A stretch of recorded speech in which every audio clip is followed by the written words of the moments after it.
On the Banks of Plum Creek by Ingalls Wilder. The Footbridge, Chapter 15. Next day, Laura was sure that Ma would not let her go to play in the creek. It was still roaring, but more softly. In the dugout, she could hear it calling her. So Laura quietly slipped outdoors without saying anything to Ma. The water was not so high now. It had gone down from the steps, and Laura could see it foaming against the footbridge. Part of the plank was above the water. All winter the creek had been covered with ice. It had been motionless and still, never making a sound. Now it was running swiftly and making a joyful noise. Where it struck the edge of the plank, it foamed up in white bubbles and laughed to itself. Laura took off her shoes and stockings and put them safely on the bottom step.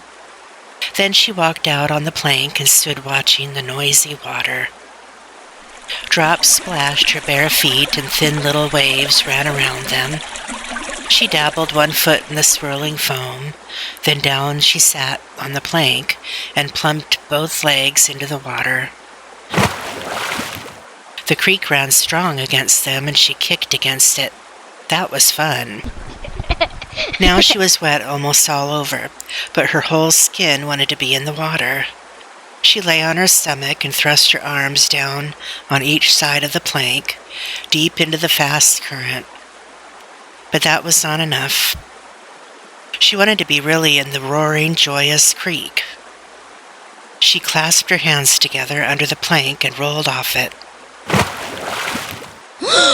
In that very instant, she knew that the creek was not playing. It was strong and terrible.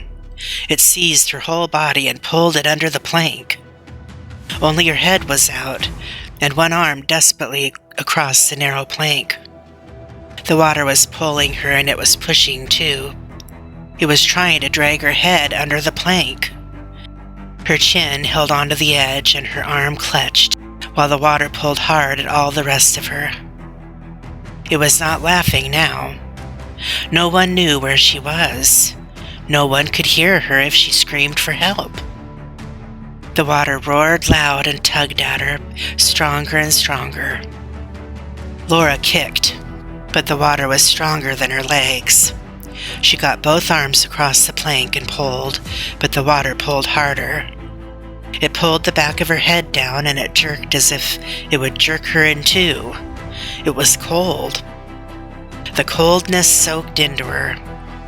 This was not like wolves or cattle. The creek was not alive. It was only strong and terrible and never stopping. It would pull her down and whirl her away, rolling and tossing her like a willow branch. It would not care. Her legs were tired and her arms hardly felt the plank anymore.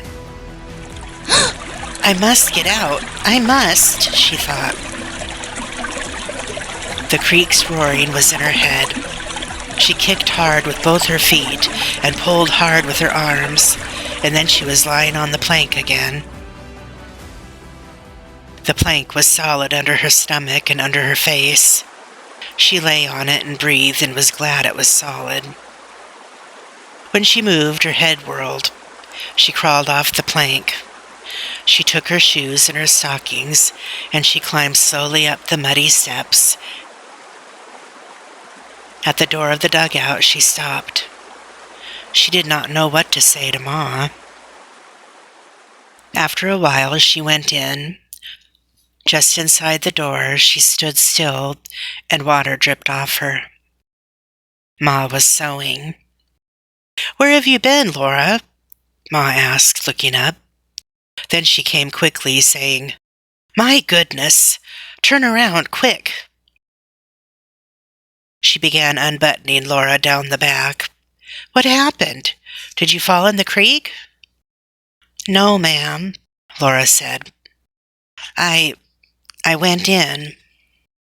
Ma listened and went on undressing Laura and rubbing her hard all over with a towel.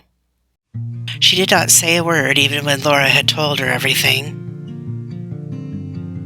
Laura's teeth chattered, and Ma wrapped a quilt around her and sat her close to the stove. At last, Ma said, "Well, Laura, you have been very naughty, and I think you knew it all the time. But I can't punish you. I can't even scold you. You came near being drowned." Laura did not say anything. "You won't go near the creek again till Pa or I say you may, and that won't be till the water goes down," said Ma. "No one," Laura said. The creek would go down. It would be a gentle, pleasant place to play again. But nobody could make it do that. Nobody could make it do anything. Laura knew now that there were things stronger than anybody.